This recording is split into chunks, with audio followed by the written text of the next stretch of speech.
This is a secured industrial video.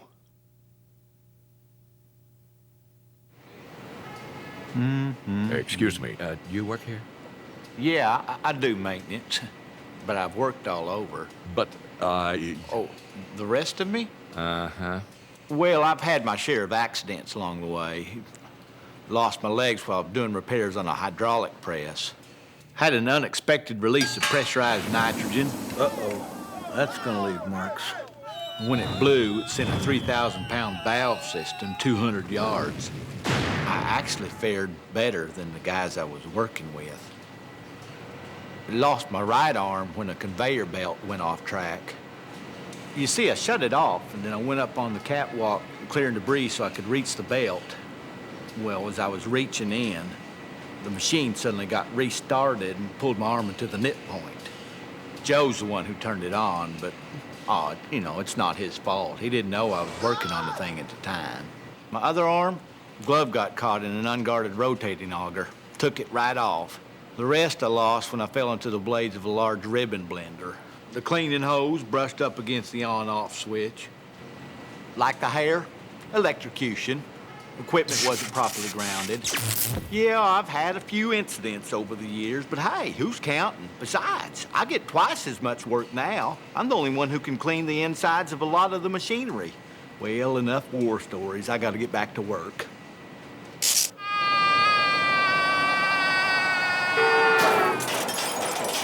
Sure, with some cheap effects and a little comical dialogue, hopefully it can be entertaining or even funny. But it's not real. In the real world, unexpected equipment startups account for about 100 injuries a day, some fatal.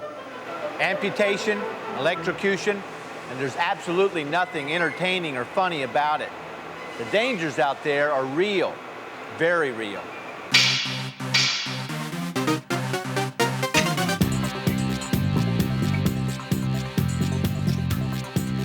Real Life with your host, Tim Wright.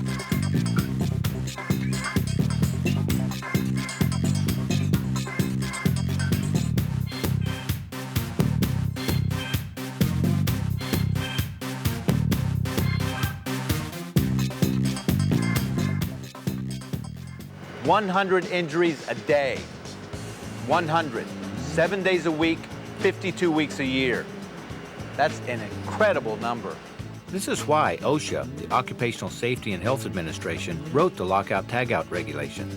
Taking time to implement lockout tagout procedures can save you and your coworkers from serious injury or even death. Lockout.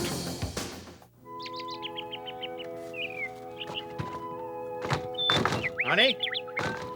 Honey? Sweetie? Tagout. I'm not talking house keys and stolen bases here. But what exactly is Lockout Tagout?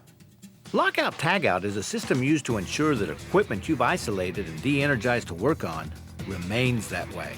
Shut down. You know, zero energy. Zip, zilch, nada, kaput, zero. In a lockout, a padlock is placed on all primary and secondary energy sources, such as a disconnect switch, circuit breaker, valve handle, or any other energy supply that is in the off or closed position. In a tagout, a written warning tag is used. However, because tagout alone is not as safe as a lockout, it has become standard practice to use tags in conjunction with a lockout as a source of additional information. Whether you're performing routine maintenance such as replacing worn-out parts or making routine repairs like trying to unstick a frozen conveyor belt or just inspecting a piece of machinery to find out the source of the malfunction, whatever the reason, there may come a time when you will be working on or around a piece of machinery and will need to use Lockout Tagout. Lockout Tagout safety. It all begins with what I call the 3 A's. It's just like in real life. Being aware of the dangers around you and having the right attitude about your personal safety leads you to take the necessary action to protect yourself. In Lockout Tagout, it's the same thing. What are the dangers around you? Spotting dangers before it's too late is of paramount importance. Year after year, lockout tagout injuries have been traced to one or more of the following: failure to properly isolate equipment, failure to disconnect from the power source, failure to prevent stored energy from being released, accidental restarting of equipment, failure to clear the work area before reactivation. Is this thing on? Whoa. Our next award, look out. Need to get that fixed. Our next award is for the company's safest worker. And the nominees are... I ain't got nothing to worry about. Shut the power off. Besides, it's just jammed. It'll only take a second to fix. I ain't got time for all this lockout, tagout, mumbo jumbo. We got a show to do. And the winner is our very own electrician, Tim Wright. I'm afraid tonight's recipient won't be able to join us. I humbly accept on his behalf. Where awareness can save your life, your attitude can lose it. Safety is attitude. Safety is attitude. And you have to have the right attitude Right attitude. if you're going to stay safe. Stay safe. There's nothing like repetition. Safety, attitude, two great ideas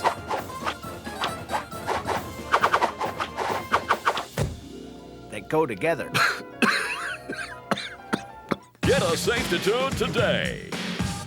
No matter how small the job or how little time it might take, lockout tagout is never an area you want to take for granted. Lockout tagout are always in vogue. The most important of the 3 A's, action.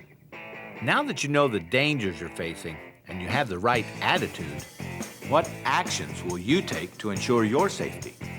When? Where? Why? For 1.5 million, when is lockout tagout used? A, when your safety manager is looking. B, on any given Monday. C, the Heimlich maneuver. D, anytime you service or perform maintenance. That would be when your safety manager is looking. A. Final answer? When is lockout tagout used? Anytime you service or perform maintenance, including construction, installing, setting up, adjusting, inspecting, repairing, or modifying any machinery or equipment. Excuse me, sir, where is lockout tagout used? Oh, you know, that's for two guys on TV wrestling. Buford stopped that. And one guy jumped in and... Where is lockout tagout used? Locks and tags are applied to all primary and secondary energy sources. Because energy used to power equipment comes in so many different forms, including electrical, hydraulic, pneumatic, mechanical, kinetic, chemical, or thermal, your employer's energy control program will spell out the types of hazardous energy specific to your job site. Why is lockout tagout used? You know the answer. 100 injuries a day. Lock it, tag it. Your employer is responsible for providing locks and tags. You are responsible for using them and using them properly.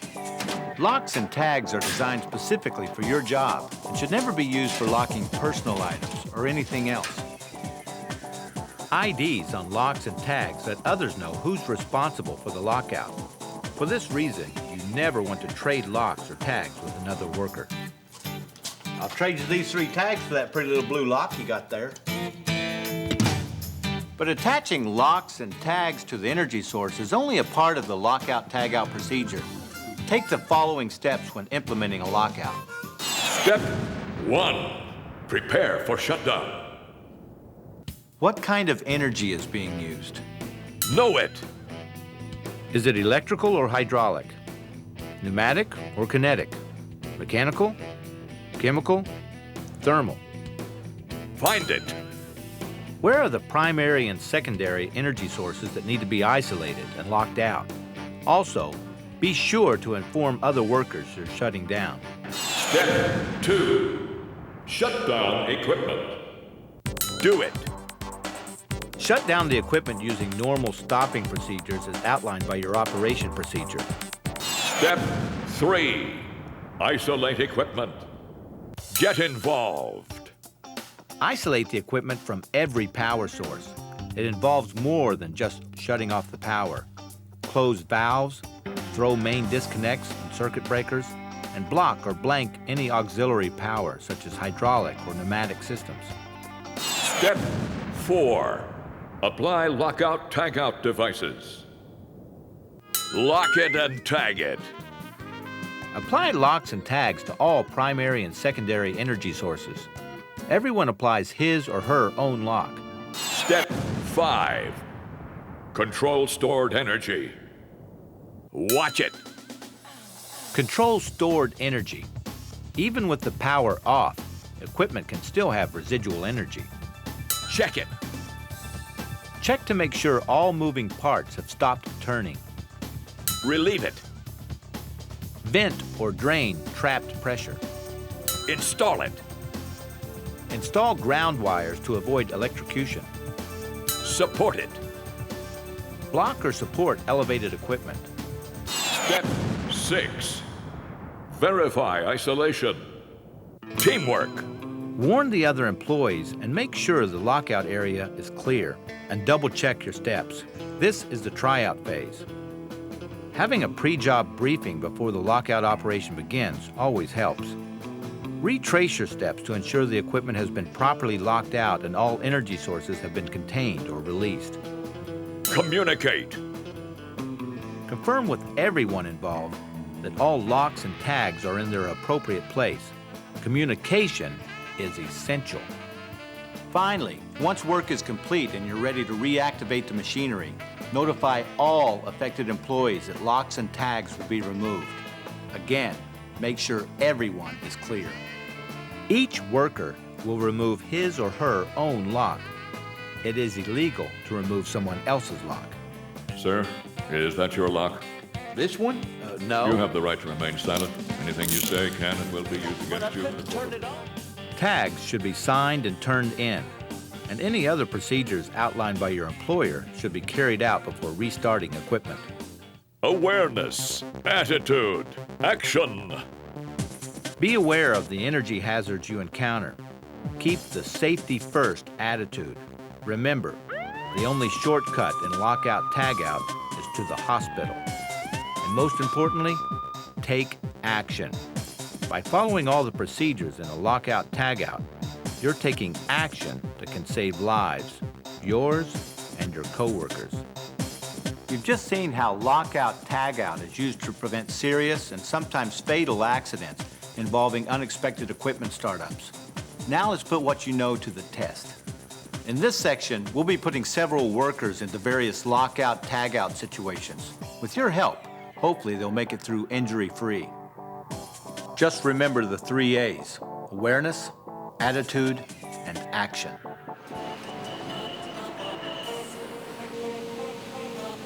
Nick is having some problems with the twisted load. He's doing the right thing by applying a lock and tag to the power source.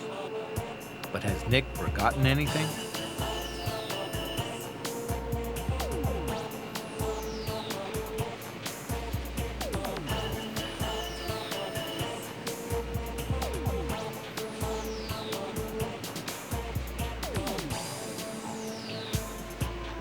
Nick did a couple of things wrong here.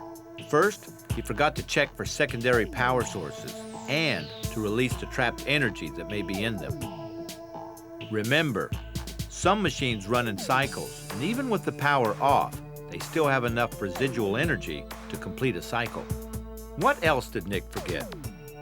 Right. Nick should have taken steps to block any potential energy in case of a sudden release of pressure. And finally, Nick never informed the other workers that a lockout was being used, nor did he make sure everyone was clear.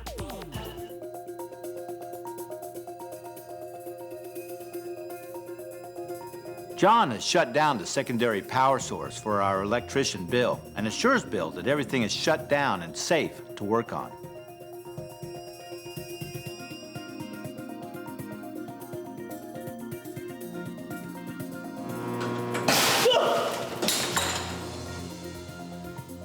What potentially fatal mistakes did Bill make as he prepared to work on the circuit box?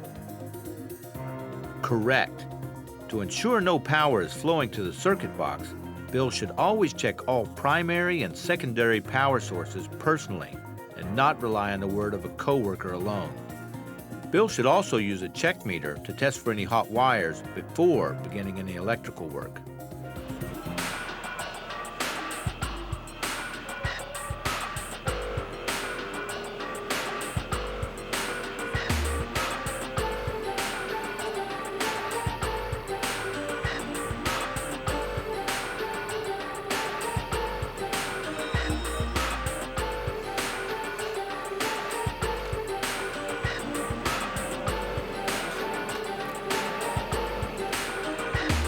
It looks like Cindy has done a pretty good job of lockout tagout for her machine, but now it's time for her lunch break.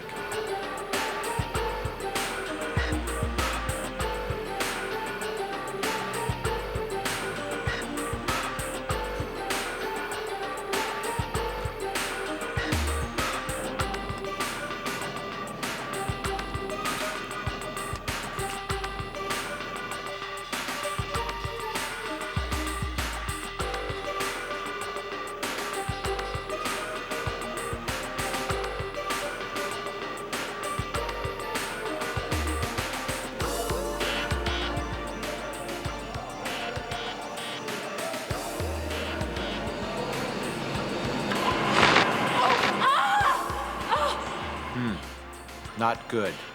Several things were done wrong here. Can you name them? Obviously, Nick is in serious violation when he removes a lock that does not belong to him. But even if, under rare and special circumstances, he had been authorized by his supervisor to remove the lock, he absolutely should have informed Cindy of what he was doing. But in what way is Cindy responsible for what happened? Right. Whenever you return to a lockout area, always make sure that locks and tags are still in place and that no one has tampered with the equipment. Communication is essential. Teamwork is key. But when it comes to your safety, ultimately, the responsibility is yours. Lockout tagout and the 3 A's to safety. You gotta follow them in real life, because in here, you get second chances. But out there, you only get one. So be aware of the potential hazards around you. Keep that safety first attitude. When it comes to protecting yourself, take action.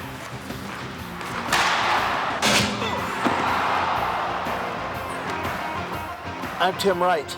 Keep it real. Come here, mister.